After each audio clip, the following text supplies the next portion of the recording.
నమస్తే, నేను మీ అశ్విని కుమార్. జూన్ 9 సాయంత్రం 7:15 మూడోసారిగా ప్రధానమంత్రి నరేంద్ర మోడీ మళ్ళీ ప్రమాణ స్వీకారం చేయబోతున్నారు. NDA 4 చూడబోతున్నాం మనం, అట్లాగే మోడీ 3.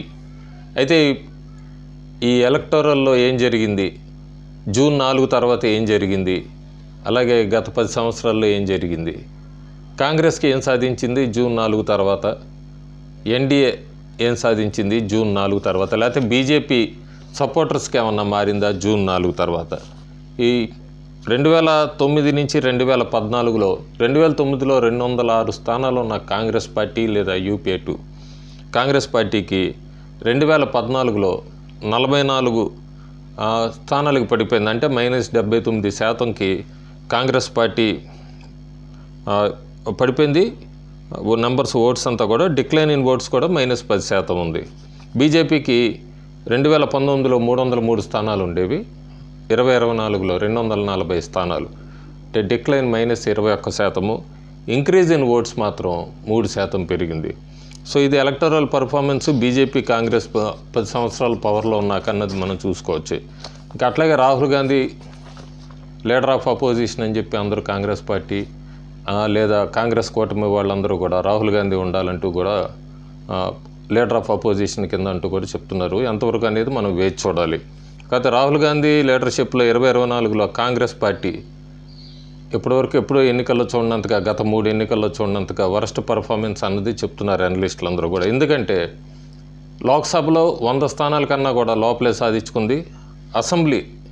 అసెంబ్లీ రిజల్ట్స్ కనుక చూసుకుంటే ఒడిశాలో 147 స్థానాలు ఉంటే కేవలం 14 స్థానాలు గెలుచుకుంది అసెంబ్లీ. అరుణాచల్ ప్రదేశ్లో 60 స్థానాలు ఉంటే 1 స్థానమే గెలుచుకుంది. ఆంధ్రప్రదేశ్ అసెంబ్లీలో 175 స్థానాలు ఉంటే ఖాతానే తెరవలేకపోయింది. సిక్కింలో 32 స్థానాలు ఉంటే ఖాతానే తెరవలేకపోయింది. అంతేకాకుండా సిక్కింలో అయితే నోటా కన్నా కూడా తక్కువ పర్సెంట్ సాధించుకుంది. సో ఇది కాంగ్రెస్ పార్టీ 2024లో రాహుల్ గాంధీ అధ్యక్షతన సాధించింది ఫలితాలు. అంతేకాకుండా కాంగ్రెస్గా ఇంకా ఏమి ఇచ్చింది, ఎందుకు ఉత్తరప్రదేశ్లో కానీ లేకపోతే కర్ణాటకలో ఎలక్షన్లు అయ్యాక నడుస్తుంది ఏంటి, ఎలక్షన్ల ముందు ఏం చేసింది కాంగ్రెస్ పార్టీ, గ్యారంటీ కార్డ్స్ అని చెప్పి కూడా డిస్ట్రిబ్యూట్ చేసినప్పుడు కాంగ్రెస్ వర్కర్స్ అంతా ముఖ్యంగా ఒక వర్గానికి సంబంధించిన వాళ్ళని లేదా SC STs దగ్గరికి పోయి బెనిఫిట్స్ మీకెందుకు కాంగ్రెస్ పార్టీ అధికారంలోకి వస్తే జాబులు ఇస్తాము, ₹1,00,000 శాలరీ, ఉమెన్ ఫ్యామిలీ ఉన్న వాళ్ళందరికీ కూడా ₹1,00,000 ఇస్తాము, లోన్ వేవర్ ఇస్తాము, రోజుకి 400 వేజెస్ ఇస్తాము, సెన్సస్ చేస్తాము, ఇవన్నీ. అంతేకాకుండా ఒక కార్డు ఇచ్చి ఆ కార్డులో కూడా నేము, అడ్రస్సు, కాంటాక్ట్ నెంబర్లు, బూత్ నెంబర్లు ఇట్లా అన్నీ కూడా రాయించుకొని నేను వాళ్ళు ఇచ్చిన గ్యారంటీ కార్డు పక్కన స్లైడ్లో పెడుతున్నా, ఇలాంటివన్నీ కూడా చేసింది. అందుకే ఇప్పుడు ఎలక్షన్లు అయిపోయాక కర్ణాటకలోను ఉత్తరప్రదేశ్లో చాలా నియోజకవర్గాల్లో ముస్లిం యువతులు మొత్తం కూడా అక్కడికి వెళ్ళి మాకు డబ్బులు ఏవి ₹1,00,000 ఇస్తా అన్నారు, ఎక్కడ మాకు ₹1,00,000 లేకపోతే ఉద్యోగాలు ఇస్తా అన్నారు మా యూత్కి, ఎక్కడ మా ఉద్యోగాలంటూ కూడా కాంగ్రెస్ పార్టీ ఆఫీసులు ఎదురకుండా ధర్నా చేస్తున్నారు.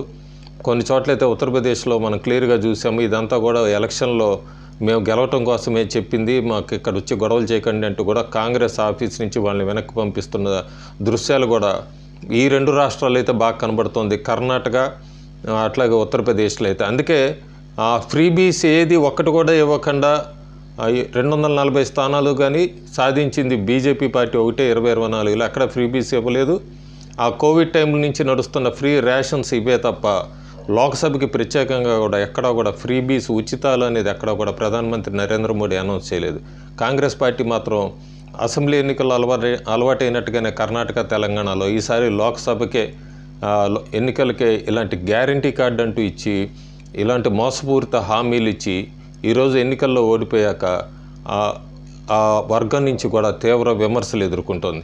సో అదంతా వాళ్ళు ఎట్లా ఫుల్ఫిల్ చేస్తారు అనేది అంతా కూడా ఆ పార్టీ నిర్ణయానికి వదిలేద్దాం. కానీ ప్రస్తుతానికి ఓటర్లు అయితే తెలుసుకున్నారు ఏం ఎందుకు వాళ్ళు ఇట్లా ఇచ్చారు, అట్లా వాళ్ళు మోసపోయారు అనేది గ్రహించారు. ఇంకా బీజేపీ సపోర్టర్స్ అంతా కూడా నేను చాలా రాష్ట్రాల్లో గమనించాను, నిరుత్సాహపడిపోతున్నారు, ఏదో జరిగిపోయింది అనుకుంటున్నారు, ఎక్కడో దెబ్బతిన్నది కరెక్టే, అనుకున్న స్థానాలు రాలేదు. కానీ జూన్ 4 తర్వాత ఏం మారింది, బీజేపీ సపోర్టర్స్కి ఏమైనా మారిందా?